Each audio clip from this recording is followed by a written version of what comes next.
Bonsoir à toutes et à tous, ravi de vous retrouver comme tous les soirs et en direct sur Medi 1 TV dans 60 minutes pour comprendre. Nous sommes le mardi 6 octobre et comme tous les soirs, vous le savez, nous essayons d'expliquer, de comprendre, de décrypter l'actualité nationale et internationale. N'oubliez pas que cette émission est la vôtre. Continuez à nous envoyer vos réactions et vos questions sur les réseaux sociaux, page Facebook de Medi 1 TV, le hashtag 60MPC sur Twitter.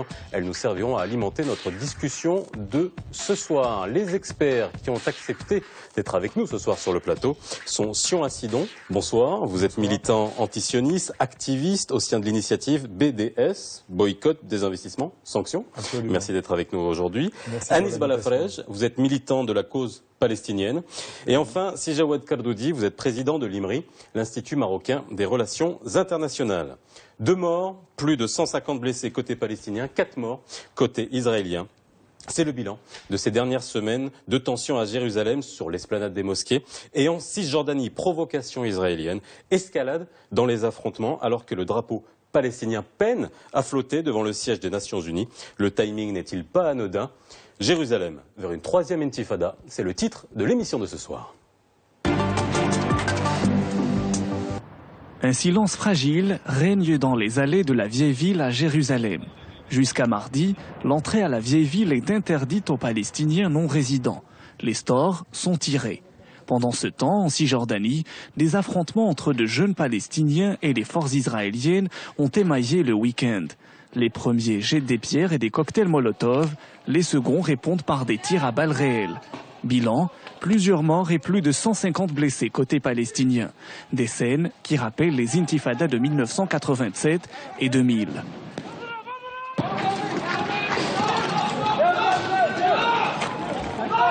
La dégradation sécuritaire s'est accélérée en quelques jours au gré de plusieurs attentats contre des Israéliens qui ont fait 4 morts.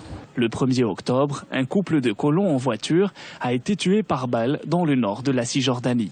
2 jours plus tard, 2 hommes ont été poignardés par un Palestinien de 19 ans et sont décédés alors qu'ils se rendaient au mur des Lamentations à Jérusalem-Est. Enfin, dimanche matin, un adolescent palestinien a tenté de poignarder un jeune Israélien dans le même quartier. Il a été abattu par les forces de l'ordre, ce dont témoignent plusieurs vidéos amateurs. Alors que les Palestiniens et Israéliens s'enfoncent dans un énième cycle de violence en Cisjordanie occupée et à Jérusalem-Est, le Premier ministre israélien Benjamin Netanyahou a décidé de donner carte blanche à ses forces pour agir. Il a averti qu'il n'y avait pas de limite dans la lutte contre les activistes palestiniens. Les autorités israéliennes n'ont pas tardé à passer à l'acte. Ce matin, à Jérusalem-Est, la maison d'un Palestinien auteur d'un attentat a été détruite conformément à la promesse du Premier ministre israélien. Côté palestinien, le président Mahmoud Abbas, qui a annoncé la semaine dernière à l'ONU qu'il ne se considérait plus comme lié par les accords passés avec Israël, s'est contenté de réunir lundi soir ses responsables. Bien, messieurs, nous allons essayer en 60 minutes, comme tous les soirs, de comprendre une situation. Alors c'est très ambitieux d'essayer de comprendre ce conflit qui est à la fois très compliqué mais à la fois très simple, hein, finalement. En 60 minutes, on va essayer de revenir sur des jalons historiques très précis et comprendre la symbolique de l'esplanade des mosquées et le statut de Jérusalem et l'esplanade des mosquées. Mais avant cela, j'aimerais sur Incident vous poser une question et je vous ferai réagir sur la même. Qu'est-ce qu'être antisioniste aujourd'hui? Je vais donner ma réponse à moi. Être antisioniste, c'est être antiraciste, d'abord. C'est refuser qu'il puisse y avoir un statut spécifique pour une religion donnée, des droits basés sur une religion, sur une terre qui, de toute éternité, a appartenu aux gens qui y ont vécu de toute éternité. Et donc, ça c'est, disons, la position générale. Et pour moi, être antisioniste, c'est aujourd'hui pratiquer les formes de pression qui sont à ma portée et qui sont justement le boycott, et d'organiser le boycott là où je suis, puisque avec les Israéliens, il n'y a pas besoin d'aller très très loin. Ils sont là. La société ZIM est au Maroc. C'est la société de navigation qui a en fait transporté les armes dans tous les conflits depuis 1948, dans toutes les agressions qui ont été menées contre les Palestiniens depuis 1948. Bon, cette société ZIM, de transport maritime. Elle aborde aux côtes marocaines et elle organise le commerce entre Israël et le Maroc. Voilà une des formes de boycott. Il y en a d'autres. Nous sommes contre une société de sécurité privée qui est en charge des prisons où sont enfermés les prisonniers politiques palestiniens. Et nous pensons qu'il faut faire pression sur ce genre de société internationale. Ce n'est pas une société israélienne, c'est une société anglo-danoise, mais il faut faire pression sur les sociétés israéliennes, sur les sociétés multinationales qui ont partie liée avec l'occupation, ce qui est le cas de cette société qui s'appelle G4S pour ne pas la nommer. Alors, Sieba Lafrège, juste je vous fais un tour de table sur l'antisionisme parce que c'est quand même, en termes de militantisme, c'est finalement le nœud du militantisme aujourd'hui pro-palestinien. Est-ce qu'on peut être anti-israélien? Est-ce qu'on peut être anti-sioniste? Est-ce qu'on peut parler de la même chose, anti-israélien, anti-sionisme? Parce qu'il y a finalement une espèce de... Écoutez, oui, être anti-sioniste, le sionisme, c'est l'idéologie sur laquelle s'est fondé l'État d'Israël pour coloniser la Palestine. Donc être antisioniste, c'est être contre la colonisation. C'est être pour le droit du peuple palestinien à vivre dans sa patrie. Et aujourd'hui, le sionisme fait que les Palestiniens qui sont en exil ne peuvent pas revenir chez eux. Il y a quelques 8 millions de Palestiniens qui ne peuvent pas revenir chez eux, alors que les Juifs sont autorisés à venir coloniser la terre des Palestiniens. Donc c'est une colonisation de peuplement. C'est des gens qui viennent, qui prennent tous les jours, aujourd'hui même, on parle. Tous les jours, il y a de nouvelles colonies qui s'installent. Alors on y reviendra justement, parce que c'est vrai que ça c'est un point extrêmement important, que ça soit à Jérusalem ou hors Jérusalem. À Jérusalem et hors Jérusalem. Oui. Et donc, être antisioniste, c'est dénoncer cette politique, qui est une politique de colonisation, qui est une politique raciste, d'apartheid en Palestine. La Palestine a de tout temps connu, avant le sionisme, avant la création de l'État d'Israël en 1948, a connu des périodes d'harmonie, de coexistence entre toutes les communautés, entre les juifs, les musulmans, les chrétiens. Et cette harmonie, maintenant, a été brisée par le sionisme. C'est Kardouni ? Alors pour moi, être antisioniste, c'est être contre l'injustice. Parce que je considère que le fait qu'Israël se soit établi dans une terre qui ne lui appartient pas est une profonde injustice. Et donc, comme je suis moi toujours contre l'injustice, je suis antisioniste.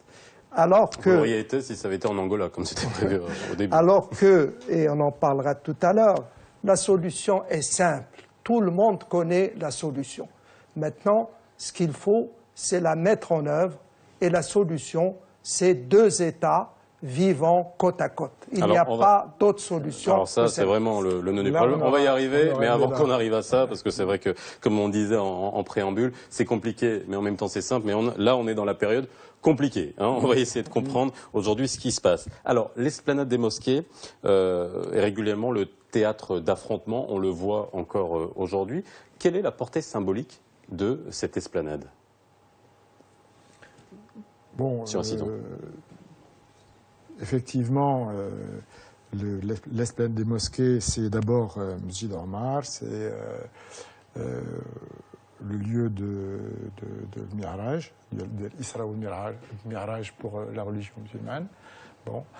Il se trouve que, apparemment, c'est l'ancien lieu où se situait le fameux temple de Jérusalem, d'accord, dont il reste un mur.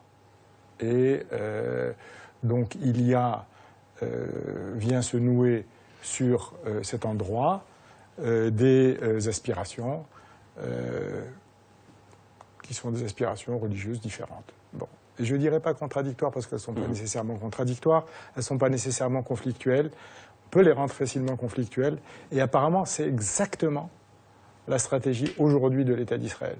C'est d'essayer de faire apparaître un conflit colonial, une guerre coloniale, d'accord, une occupation coloniale et une résistance au colonialisme, comme étant une guerre entre les religions.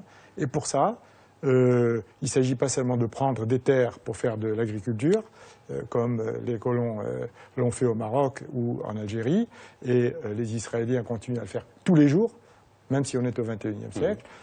Là, on détourne la chose vers un lieu religieux et on fait rentrer le conflit, on essaye de faire rentrer le conflit palestinien, de lui donner forme de conflit interconfessionnel. Parce que circonscrire finalement le conflit aujourd'hui, on le voit, mettre le barycentre au niveau de l'esplanade des mosquées. On sait que concrètement, on a un accès réservé aux musulmans qui est, on va dire, régulé en fonction des créneaux horaires. Il y a l'accès au mur des lamentations qui est raisonné, etc. Pas du tout. Vous vous trompez complètement. Alors, justement, expliquez-nous comment ça fonctionne. Non, enfin, à ma connaissance, la mosquée de l'Aqsa fait partie des lieux saints habous musulmans et il n'y a aucune réservation ni de temps ni de lieu pour les autres religions. Non, attendez, non. C'est-à-dire qu'il y a les moments de la prière, d'accord, et aux autres moments, il y a les touristes qui viennent, qui passent, etc., etc. D'accord. La mosquée Al-Aqsa est au sommet d'une colline, le mur est en bas de la colline, d'accord, c'est un lieu différent, d'accord, où les gens vont se recueillir, les juifs pieux vont se recueillir et faire des prières, d'accord.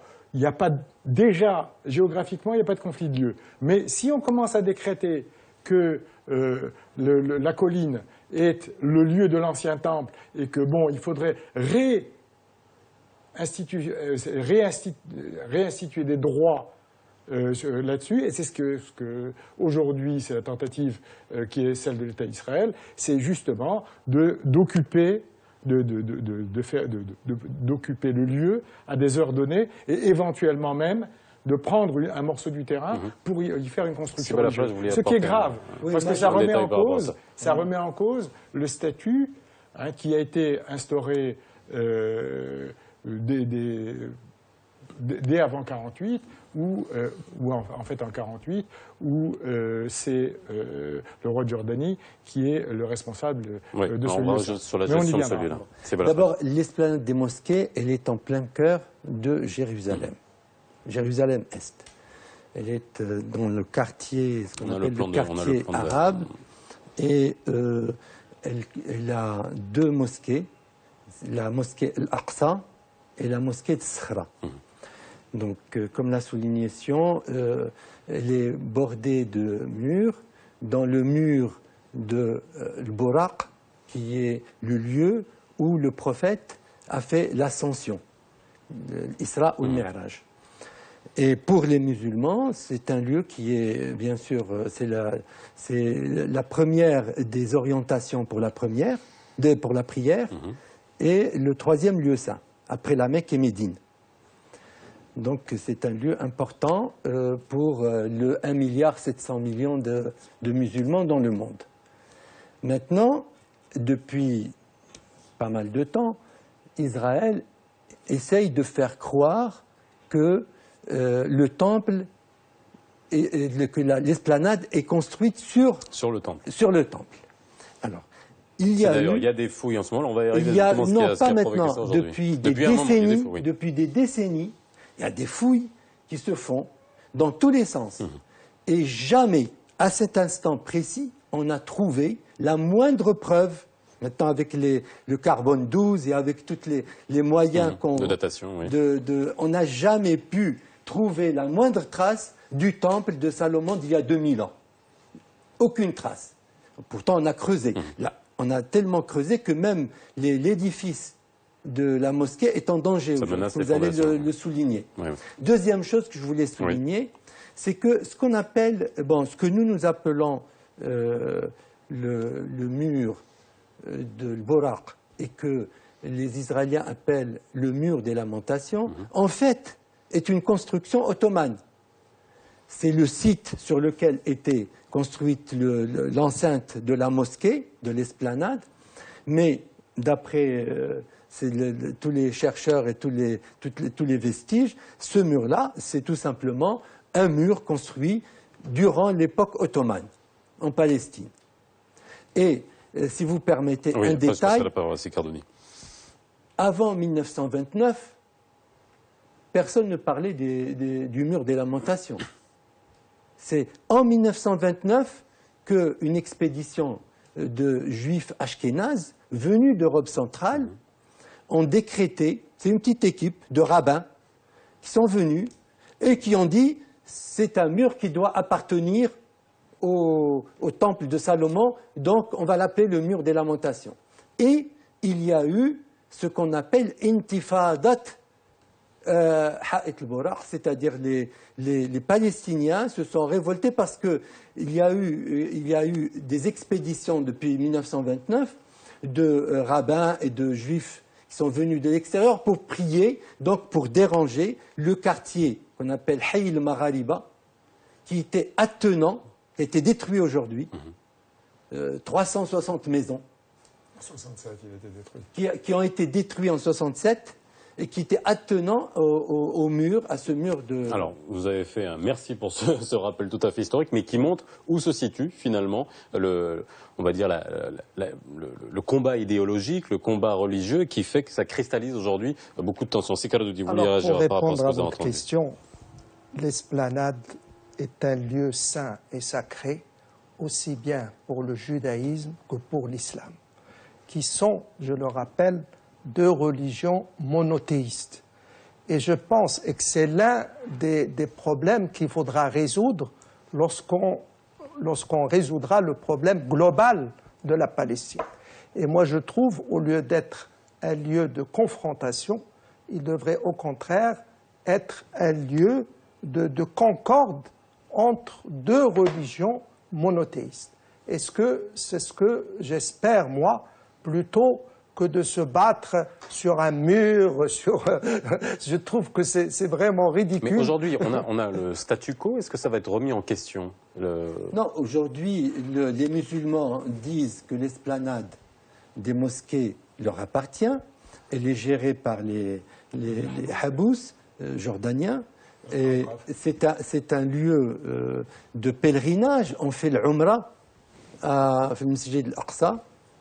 Et donc, moi j'ai eu la chance de faire l'Umrah, Masjid al-Aqsa. J'ai été invité par Faisal al-Husseini juste après les accords d'Oslo. Et donc, c'est un lieu qui est sacré pour nous. Et ce qui est remis en cause par l'extrême droite israélienne. Les extrémistes juifs n'ont pas le droit, parce qu'il n'y a pas de preuve matérielle, physique, qu'il y a eu un temple là-bas. Et même, fut-il, existerait-il qu'on ne peut pas le remettre, puisqu'il y a la mosquée, il y a le... C'est ce qui explique qu'aujourd'hui, les fouilles ont été un déclencheur. Il y a les fouilles, on a des escaliers qui ont été découverts, ça a donné lieu à des promenades d'ultra-orthodoxes en guise de provocation. C'est voulu, c'est orienté, c'est fait de manière tout à fait volontaire, c'est Cordoudé. Oui, je pense qu'avec Netanyahou, parce qu'il faut dire les choses telles qu'elles sont, depuis que Netanyahou est là, avec un gouvernement formé de l'extrême droite et des extrémistes religieux, effectivement, il cherche tous les moyens moi, ça ne m'étonne pas. Et on viendra tout à l'heure aux solutions. Malheureusement, tant qu'il y a ce gouvernement de Netanyahou, composé tel qu'il est, effectivement, ils vont toujours essayer de trouver des problèmes avec les Palestiniens. Il faudrait rappeler aux téléspectateurs que la deuxième intifada a été déclenchée par la visite en 2000, par la visite de Sharon sur l'esplanade des mosquées. Donc on sait où mettre le feu aux poudres, quoi. Finalement c'est facile. Exactement. Non au point sensible, au point... On connaît le point sensible. Mais je reviens là-dessus, il y a une remise en cause du statut aujourd'hui. Oui. C'est ça, cette remise en cause, c'est le fait de vouloir instaurer des temps d'occupation et des espaces, voilà, par les ultra-religieux juifs sur un lieu qui relève, en fait, qui a toujours relevé de Awqaf et qui est un lieu de culte musulman. Et en même temps, je pense qu'il y a une intention, comme je le disais tout à l'heure, qui est claire, c'est de vouloir transformer ce qui est un conflit colonial en un conflit religieux, de vouloir cristalliser le conflit sur son aspect religieux. Aujourd'hui, Israël veut interdire l'accès des Palestiniens de Jérusalem-Est. Aujourd'hui, quel est le statut de ces Palestiniens? Alors, les Palestiniens au-dessous de 50 ans n'ont pas le droit de passer. Donc, les délégations de musulmans, moi j'en ai fait partie, puisqu'il y a une délégation marocaine, nous avons eu beaucoup de peine à entrer. Nous avons été, à l'époque, c'était plutôt les accords d'Oslo. On avait l'espoir qu'on allait créer une entente, etc. Et pourtant, nous avons été interdits d'entrer. Il a fallu négocier très longtemps pour pouvoir passer. Aujourd'hui, tout Palestinien de l'extérieur de Jérusalem-Est est interdit de prier dans l'esplanade des mosquées. Sur un Sidon. Vous avez posé une question qui me semble très intéressante et très importante. Quel est le statut des Palestiniens de Jérusalem? Alors, depuis 1967, voilà des gens qui habitent une ville dont leurs ancêtres étaient là de tout temps, et du jour au lendemain, ils n'ont pas de statut. La ville est occupée, elle est intégrée dans la loi israélienne comme étant faisant partie de l'État d'Israël, d'accord? Et ils n'ont pas la nationalité israélienne comme les gens de 48, ils n'ont pas l'identité palestinienne des gens des territoires de 67, eux, ils sont résidents. Autrement dit, ils sont résidents, comme des résidents étrangers chez eux. D'accord? Ils étaient dans leur maison, ils n'en ont pas bougé, et du jour au lendemain, ils n'ont plus comme identité que celle de résident. Et non seulement ça, mais tous les jours, on leur cherche noise, c'est-à-dire que si vous vous absentez quelques mois de trop, vous êtes palestinien de Jérusalem, si vous vous absentez de Jérusalem quelques mois de trop, pour aller faire des études, pour aller faire un voyage, etc., vous perdez votre statut de résident, et donc vous perdez complètement. Bon, c'est une des manières de mettre en pratique le principe sioniste, dont on parlait du sionisme tout à l'heure, une terre, un peuple sans terre sur une terre sans peuple. Comme elle n'est pas tout à fait sans peuple, cette terre, comme chacun sait, pour ne pas faire jurer ce dicton, on va la rendre sans peuple. Et la pression énorme qui est sur les Palestiniens prend à Jérusalem cette forme particulière de donner aux habitants même de Jérusalem un statut d'étranger résident. Alors la ligne verte, j'aimerais juste parler du découpage de Jérusalem entre Jérusalem-Est et Jérusalem-Ouest, entre 49 et 67, entre 48 et 67.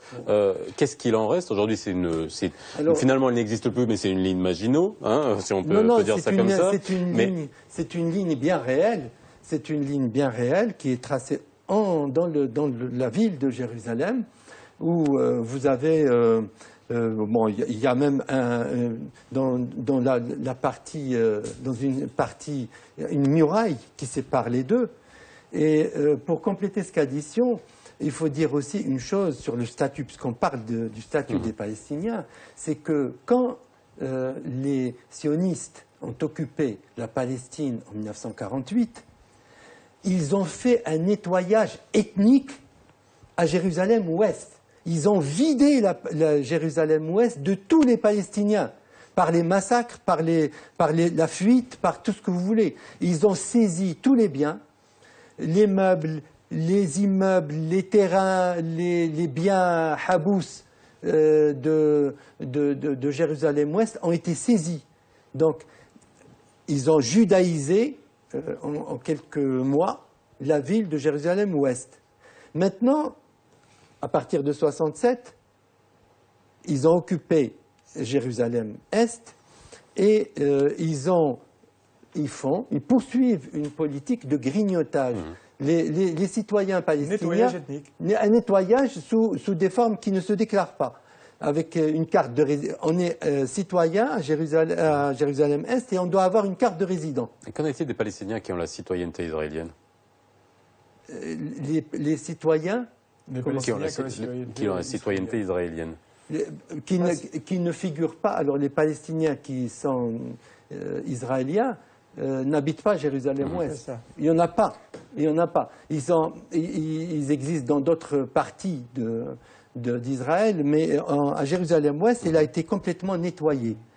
Ça faisait partie du plan d'Alet, qui était le fameux plan mis en œuvre en 1948 pour pousser 800 000 Palestiniens dehors. Et ça a pris la forme à Jérusalem, cette forme-là de nettoyage ethnique à Jérusalem. Et donc, Jérusalem-Est, aujourd'hui, se trouve pris dans un étau. D'un côté, il y a Jérusalem-Ouest où il y a la muraille qui sépare. Et de l'autre côté, Israël a construit le mur qu'on appelle de l'apartheid, qui sépare Jérusalem-Est de tout son environnement arabe, tous les villages qu'il y a autour de Jérusalem et la route de Hébron. Tout ça est coupé aujourd'hui, donc ils sont pris dans un étau, ils sont dans un ghetto, ils sont isolés du reste des territoires et donc la situation est vraiment difficile. Ils ne peuvent pas... Au niveau du découpage de Jérusalem, dans les négociations de paix, quel enjeu ça a particulièrement? Alors moi je pense effectivement ce problème de Jérusalem-Est, comme l'ont dit mes collègues, est très compliqué. Et je pense qu'on ne peut lui trouver une solution que dans le cadre d'une solution globale. On ne peut pas essayer de trouver une solution de Jérusalem-Est sans trouver une solution globale. C'est pour cela que moi ce que je préconise, c'est ce qui malheureusement n'a pas marché, c'est qu'il y ait des négociations réelles entre les Palestiniens et les Israéliens pour essayer de trouver une solution globale. C'est Jérusalem-Est, c'est les frontières de l'État palestinien, c'est le problème des Palestiniens, le droit de retour. Donc tout cela doit faire l'objet d'une négociation globale, mais on ne peut pas essayer de vouloir résoudre le problème de Jérusalem tout seul. Voilà, vous êtes d'accord avec ça? Parce que depuis tout à l'heure, ce qu'on a fait dans cette première partie de l'émission, et je vous en remercie, on a bien vu, on a bien mis le focus sur Jérusalem, que c'était vraiment le nœud du problème, qu'il soit religieux et idéologique, et que c'est un levier que Israël, on va dire, active au moment où il veut embraser la situation. Est-ce qu'il ne faut pas plutôt régler ça? Vous dites le contraire, c'est un problème global, mais est-ce que le problème ne pourrait pas être résolu à partir de Jérusalem? Oui. On ne peut pas isoler la question de Jérusalem du reste.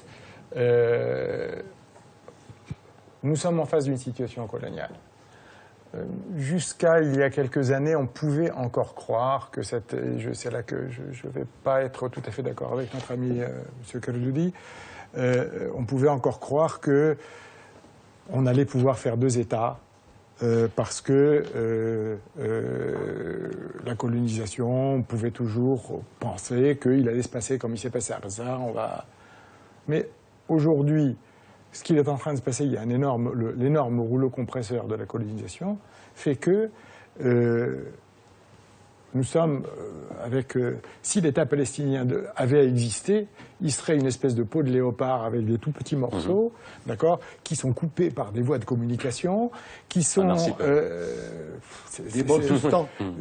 Oui, c'est même pire que les Bantoustans, parce que les Bantoustans, ils étaient d'un seul tenant, d'accord, alors que là, on a une espèce de peau de léopard avec des tout petits morceaux, et tous les jours, il y a de la terre qui part. Ah oui, problème de sécurité. Ah oui, intérêt public. Et on chasse ce terrain agricole, on le condamne. On ne peut plus faire d'agriculture pour des raisons de sécurité. Ça met en danger la colonie qui est à côté. Là, on va faire passer une route.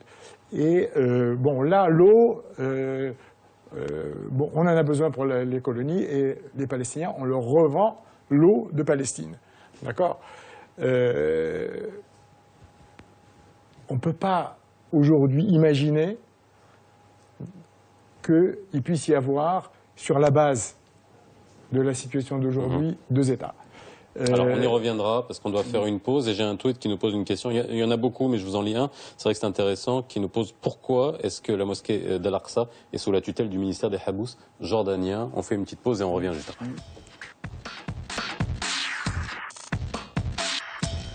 Si vous venez nous rejoindre dans 60 minutes pour comprendre, sachez que nous essayons de comprendre ce qui se passe en ce moment sur l'esplanade des mosquées à Jérusalem. On a vraiment fait le focus sur Jérusalem. La symbolique, on a bien compris qu'elle était forte, que c'était un point de concentration et de cristallisation du conflit. J'aimerais juste répondre à un tweet, si vous le pouvez. Pourquoi la mosquée Al-Aqsa est sous la tutelle du ministère des Habous jordaniens? Alors, tout simplement parce qu'elle l'a été avant 67 et que... Bon, au moment, dans les débuts des années 90, le roi Hussein s'est dessaisi de sa responsabilité sur la Cisjordanie, au moment où les négociations allaient commencer, et il a maintenu l'autorité des Habous jordaniens sur la mosquée. Donc c'est dans le prolongement de la situation qui a été créée en 1948. Où la Cisjordanie était rattachée à la Jordanie, n'est-ce pas? Le Masjid al-Aqsa, la Cisjordanie était rattachée à la Jordanie. Donc, c'est un prolongement de la situation de 1948, tout simplement. Bien. Alors, on va essayer de comprendre ce qui va se passer. On va avoir Si Hassan Balaoui, conseiller à la mission de Palestine auprès de l'Union européenne, de Belgique et de Luxembourg. Il est avec nous au téléphone. Si Balaoui, bonjour. Bonsoir à vous et à tous vos invités. Merci d'être avec nous en direct sur Média TV dans 60 minutes pour comprendre. Alors, on a essayé de comprendre ce qui était en train de se passer. Ma première question, elle est simple. Est-ce que vous pensez que les risques d'embrasement sont plausibles aujourd'hui? Le titre de l'émission, c'est vers une troisième intifada. L'ensemble des médias à travers le monde se posent cette question-là. Est-ce que vous pensez que l'embrasement est plus que possible aujourd'hui?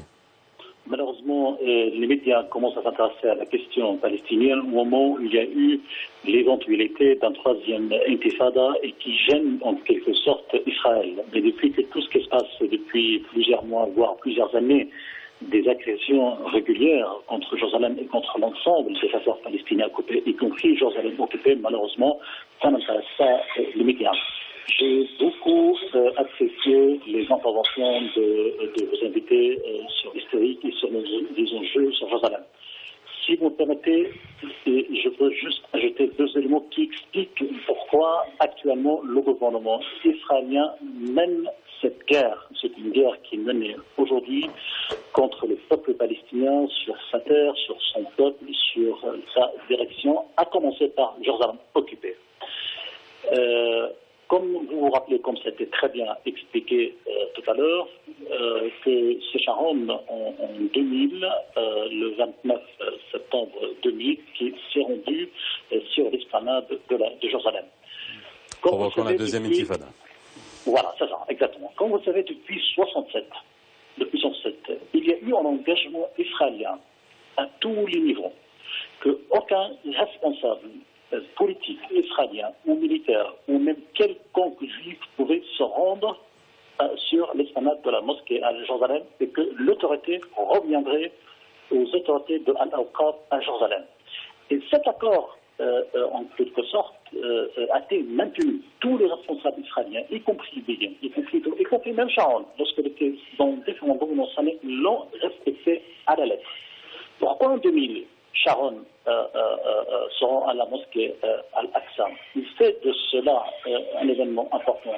C'est tout simplement, comme l'ont très bien expliqué vos collègues, vos invités, qu'il y a une tentative de changer, de dériver le conflit d'un conflit colonial à un conflit religieux. En le faisant d'un conflit religieux, ils seront en quelque sorte, je rends Israël comme protecteur du monde judo-chrétien, de religieux chrétienne, soi-disant judo-chrétienne, contre, soi-disant, le monde musulman barbare. C'est un opportunisme, excusez-moi, si, voilà, oui. Est-ce que c'est un opportunisme de timing? Est-ce que c'était une fenêtre qu'il fallait utiliser? J'arrive, tout à fait, j'arrive.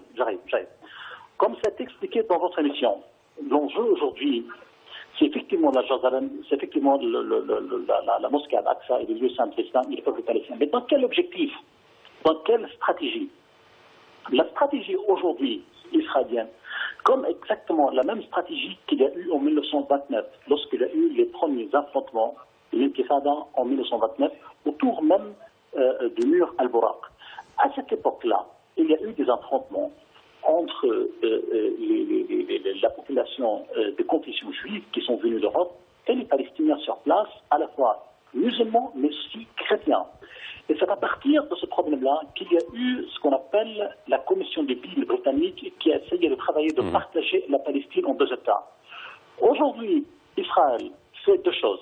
Il fait des tentatives par rapport à tentatives de judaïser Jérusalem et la mosquée Al-Aqsa, mais en même temps, il renforce le poids des colons israéliens.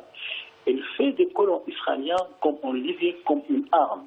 L'objectif maintenant de la stratégie israélienne, c'est comme il y a un partage de la Palestine, parce que suite aux affrontements entre deux populations, on va dire soi-disant juives et arabes, aujourd'hui l'objectif c'est de créer des populations, cette fois-ci entre les colons et entre les Palestiniens, de façon à créer petit à petit l'État des colons, comme exactement ce qui se passait à un moment donné en Algérie, de façon à ce qu'Israël paraît comme un État neutre et que le conflit c'est entre l'État palestinien, entre les Palestiniens et l'État de colons, de façon à partager cette fois-ci la Cisjordanie. Alors Sibalaoui, vraiment, parce qu'on n'aura pas assez de temps, je vais vous poser une dernière question, Sibalaoui. Mahmoud Abbas a déclaré que l'autorité palestinienne ne se sentait plus tenue par les accords d'Oslo. Est-ce que c'est la fin du processus de paix? Le processus de paix a fini réellement depuis la première guerre contre Gaza en 2008, lorsque les négociations directes entre, à l'époque, le Premier ministre Olmert et le président Assad se sont arrêtées après la guerre. Depuis cette date, il n'y a pas eu réellement des négociations parce qu'il n'y a pas une décision israélienne de honorer les engagements et les accords qui sont tenus. Et le président Abbas l'a clairement dit que si Israël continue à refuser l'accord, la partie palestinienne elle-même. Mais je reviens juste tout simplement. L'enjeu aujourd'hui, c'est 4 États en Palestine. D'abord, l'État d'Israël, l'État de Gaza, que Israël veut séparer complètement de la Palestine, l'État des colons, et ce qui reste de 40% de la Cisjordanie, ça sera un État palestinien sur des enclaves complètement séparés. C'est ça l'objectif israélien. Et pour le faire, il faut effectivement donner un caractère religieux au conflit et il faut que ce soit les colons eux-mêmes qui mènent cette bataille et Israël est en train de créer petit à petit un État des colons sur tous les plans. Merci beaucoup Hassan Balaoui. Je rappelle que vous êtes conseiller à la mission de Palestine auprès de l'Union européenne, de Belgique et du Luxembourg. Merci beaucoup d'avoir été au téléphone avec nous ce soir, je le rappelle, en direct. Alors, messieurs, je pense qu'on a eu beaucoup d'explications. Je vous voyais acquiescer sur beaucoup de choses. Vous voulez réagir par rapport à ce qu'a dit Sib Balaoui? Moi, je suis tout à fait d'accord que le processus de paix est enterré depuis pas mal de temps. Et M. Balaoui a bien expliqué qu'en fait, aujourd'hui, la stratégie sioniste est de partager la Palestine en plusieurs morceaux. L'État des colons, qui est en train de grignoter la Cisjordanie, l'État de Gaza, qui veulent détacher de la Palestine.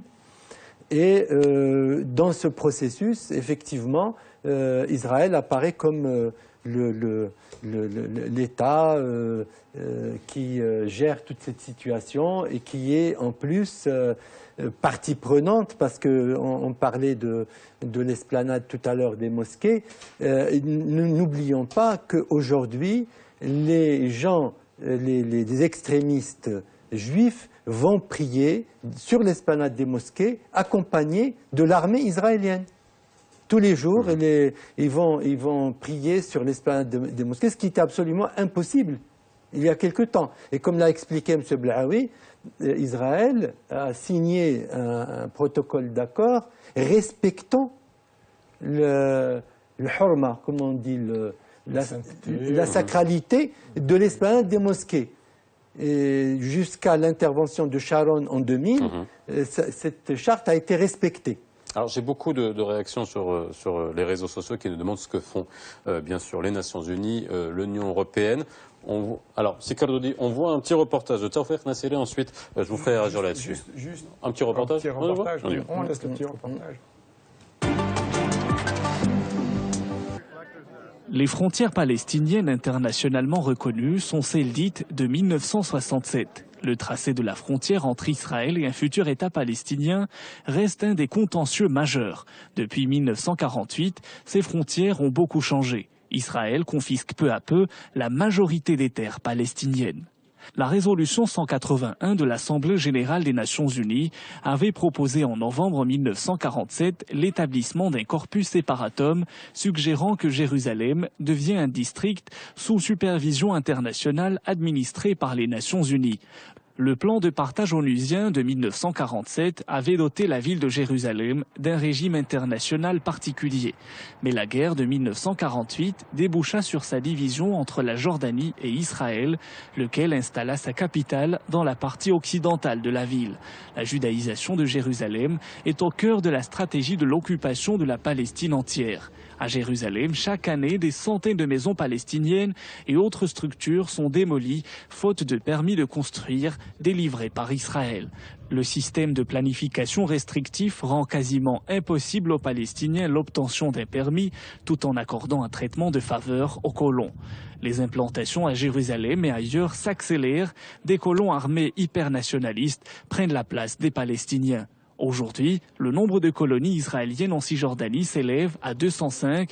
Elles occupent une superficie de plus de 800 km² avec une population de 750 000 colons. Le déplacement ethnique et la judaïsation de Jérusalem, destinés à modifier la composition de la ville, continuent à dévaster et à isoler des communautés entières qui luttent pour survivre. La mosquée Al-Aqsa est aujourd'hui le sujet de la plus grande opération d'anéantissement et de judaïsation. Le nombre de tunnels creusés par les autorités de l'occupation israélienne augmente de plus en plus et les travaux en dessous de la mosquée ne cessent pas. En février 2008, à cause des travaux israéliens, un effondrement s'est produit derrière le site. Les témoins insistent sur le fait que malgré les effondrements successifs, les travaux continuent en dessous de la sainte mosquée d'Al-Aqsa.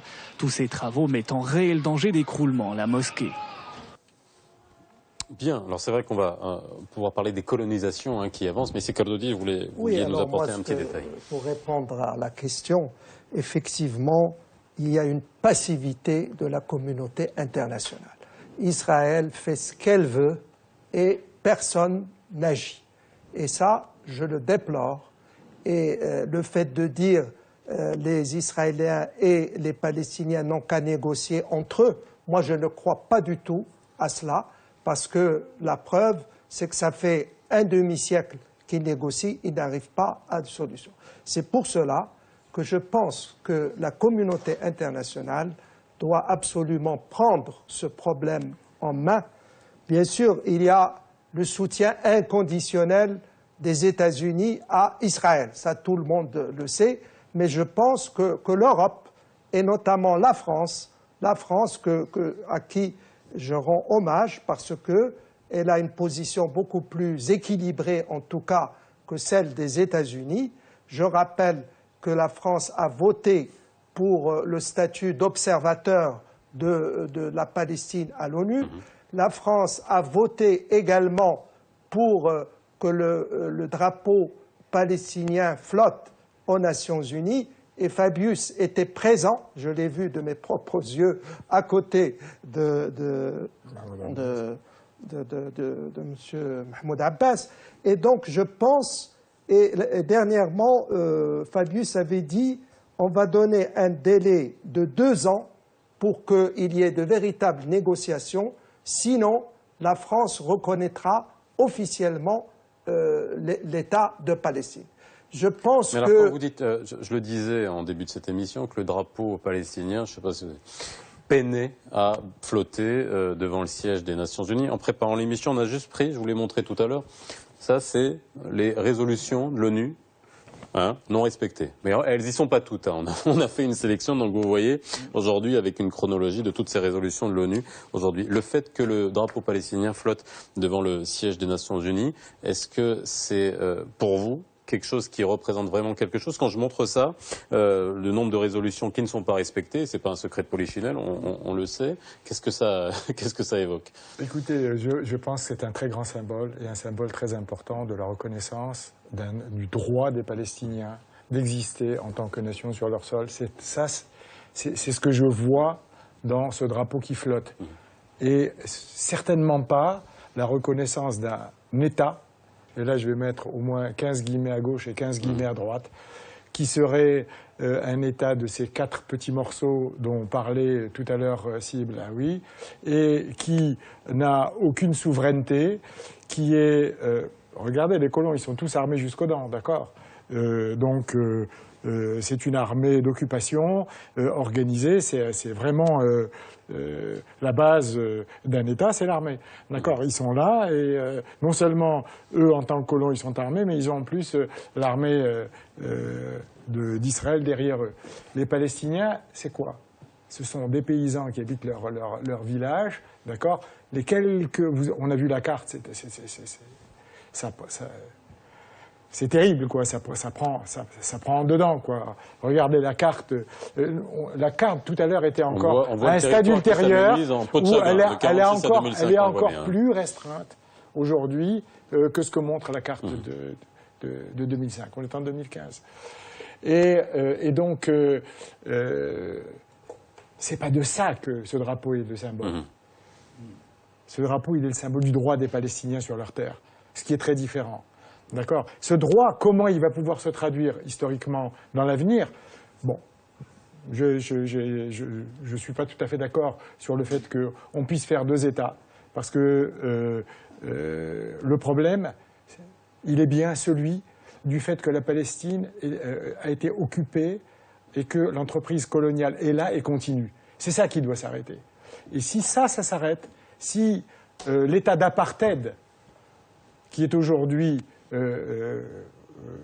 caractéristique de l'occupation de la Palestine, c'est-à-dire vous êtes d'une couleur, vous avez des droits, vous n'êtes pas de cette couleur, vous n'avez aucun droit. Si ça cesse, alors on rentre dans une autre configuration. Et aujourd'hui, on sait que la sémantique et les mots sont importants. Aujourd'hui, quand vous parlez d'apartheid, on parle. Est-ce qu'aujourd'hui, de la part des Nations Unies, tout à l'heure on en parlait avant l'émission, le droit à la révolte, il est inscrit aussi par les Nations Unies. Exactement. Pour moi, le drapeau qui flotte devant le siège des Nations Unies, c'est en même temps l'application de la Charte des Nations Unies qui reconnaît aux pays, aux peuples occupés, le droit à la résistance. La Charte des Nations Unies reconnaît le droit à la résistance. La communauté internationale, bien sûr, c'est révoltant qu'elle assiste à toute cette souffrance, à des enfants qui sont tués à 5 ans à balles réelles ou qui sont brûlés vifs et dont les assassins ne sont pas arrêtés. Ils courent toujours. Mais il n'y aura rien sans la résistance du peuple palestinien. Et c'est là où le problème des Nations Unies, enfin le drapeau et tout ce qui est entrepris diplomatiquement conforte la résistance et à l'inverse, la résistance conforte les avancées diplomatiques. Mais il est évident que aujourd'hui, le peuple palestinien est dans une telle situation qu'il n'y a d'issue que dans la résistance, et cette résistance, elle est légale. Elle est légale au sens que lui donne l'ONU, l'Organisation des Nations Unies. Alors Israël cherche aujourd'hui, alors juste le titre de l'émission c'est une 3e intifada. Est-ce qu'Israël cherche une 3e intifada et qu'est-ce que ça pourrait apporter? Est-ce que vous pensez que ça va éclater? Est-ce qu'il faut que ça éclate? Et si ça éclate, qu'est-ce qu'on risque encore une fois? Moi je réponds à mon ami Anis.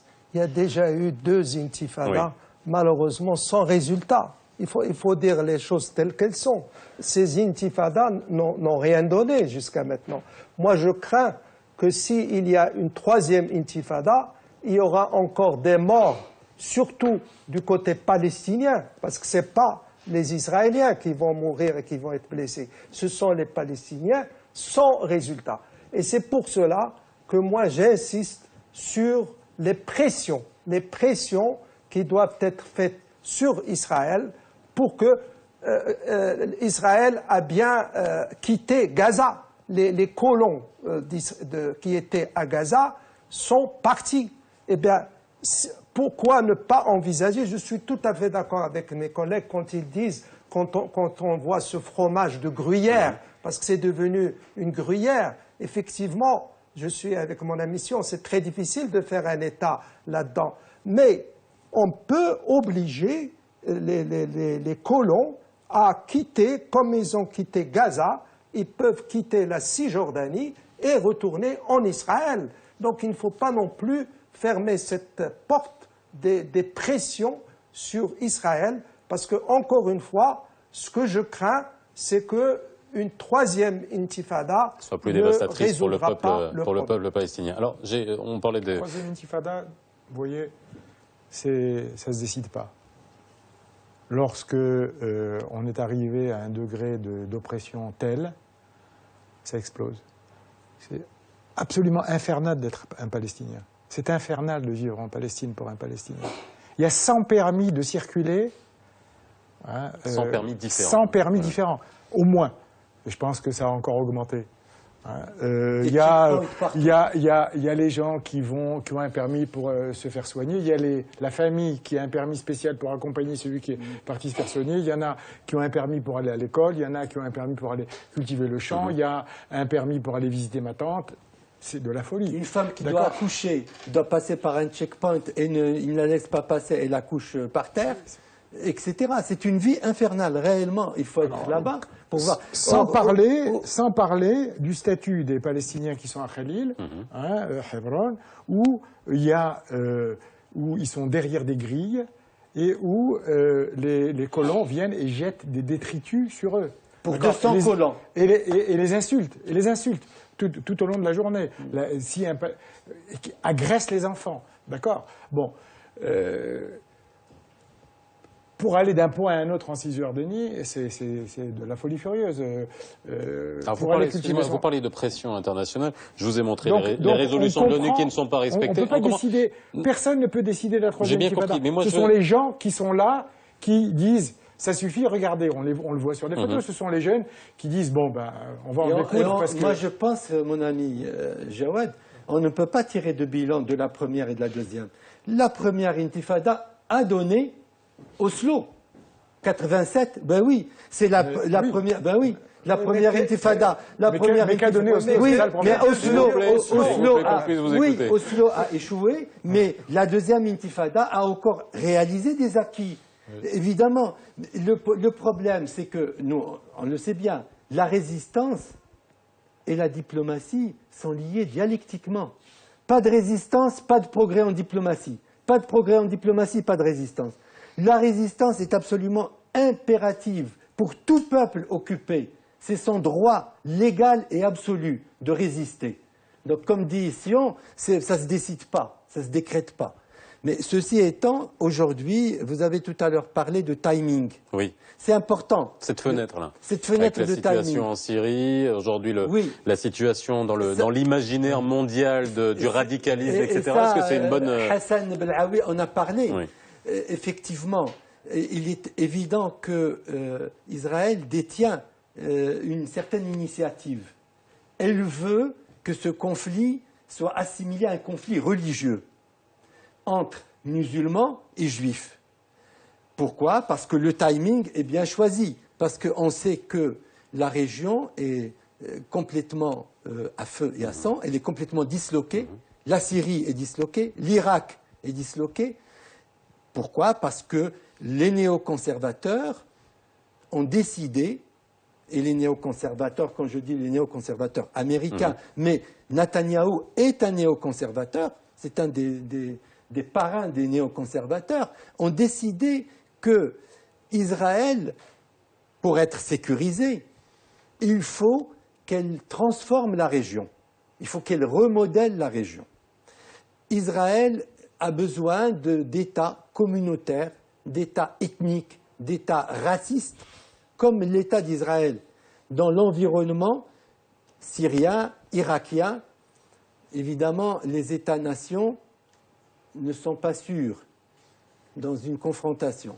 Elle a cherché à également disloquer l'Iran. Ça a été aussi une tentative de Netanyahou de pousser les États-Unis à engager la guerre avec l'Iran. Il a échoué. Il a échoué avec les accords sur le nucléaire. Mais il est évident que la politique sioniste est de remodeler la région. Et dans ce contexte, donner l'image extérieure que c'est un conflit religieux, donc qui est lié à l'esplanade des mosquées, qui est lié à une tentative de construire une synagogue à l'intérieur de l'esplanade des mosquées, parce qu'il en est question. L'idée que c'est une opposition entre juifs et chrétiens, on détruit aussi des églises chrétiennes, il ne faut pas l'oublier, à Jérusalem. Donc, la question que je vous posais, c'est à savoir, je pense qu'on est tous d'accord là-dessus, même si Balaoui nous l'a dit, la fenêtre de tir, elle est là, le timing, je dis bien, il est bon pour Israël, et puis le fait de transformer, de faire glisser le conflit d'un point de vue politique, d'un point de vue religieux, c'est plus facile à gérer aujourd'hui pour Israël. On parlait de communauté internationale, d'absence de la communauté internationale tout à l'heure. Je voulais vraiment vous lire un tweet, parce que je vous ai montré les résolutions de l'ONU qui n'ont pas été respectées. J'aimerais juste poser, c'est quoi la communauté internationale? On a un tweet qui nous dit pourquoi l'Union européenne, par exemple, ne réagit pas plus fermement contre Israël, alors que c'est des milliards d'euros que donne l'Europe pour reconstruire tout ce qui a été bombardé par Israël.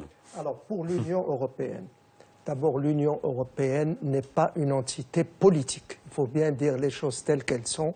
C'est peut-être une entité commerciale, etc., mais elle n'est pas politique. Parce qu'à l'intérieur de l'Union européenne, et c'est pour ça que tout à l'heure, je n'ai parlé que de la France, parce que l'Allemagne, il faut dire les choses telles qu'elles sont, l'Allemagne, avec le passé nazi, ne peut rien faire contre Israël. Il faut dire les choses telles qu'elles sont. Bon, les autres pays, Espagne, Italie, tout ça ne comptent pas sur le plan international. C'est pour cela que je pense que la France a un rôle à jouer pour essayer de trouver une solution et il faudrait que, bien sûr, qu'elle fasse beaucoup plus qu'elle ne le fait actuellement. La France peut jouer un rôle et je trouve cette idée je pense que vous minimisez un petit peu l'idée de la reconnaissance de l'État de Palestine par des États. Moi, je crois que c'est important. Si petit à petit, il y a le cas on en parlait tout à l'heure, de la Suède. La Suède a reconnu l'État de Palestine. Et bien, si petit à petit, d'autres États européens importants reconnaissent la Palestine, c'est autant de pression sur le gouvernement de Netanyahou. Il nous reste quelques secondes. Sion Hasidon. Quelques secondes. Alors vraiment quelques secondes. Vous savez, on est en direct. Mais je vais vous poser une question très simple. Vous, votre arme, vous nous l'avez expliqué en début d'émission, c'est le boycott, c'est une des armes. Vous croyez encore à la diplomatie aujourd'hui pour ce conflit? Certainement. Mais la diplomatie récoltera ce que le rapport de force créé par la résistance palestinienne et le boycott à l'échelon international permettra de récolter.